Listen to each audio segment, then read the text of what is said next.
Howdy. Howdy. Welcome to Aggieland. I love having the Cavalry Corps host us here. And also I just definitely want to thank Dr. Pete O'Neill. He's the Vice Chancellor of Texas A&M Innovation. He's doing great things with Vice Chancellor Joey Lab.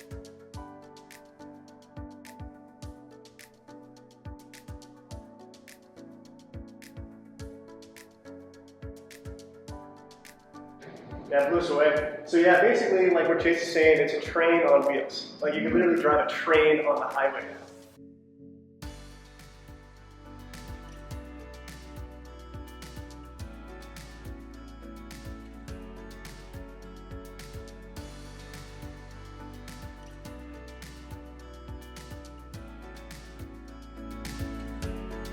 There's a vision on this robot that's constantly mapping the entire site to figure out where it should be picking from and where it needs to be putting it into the wall.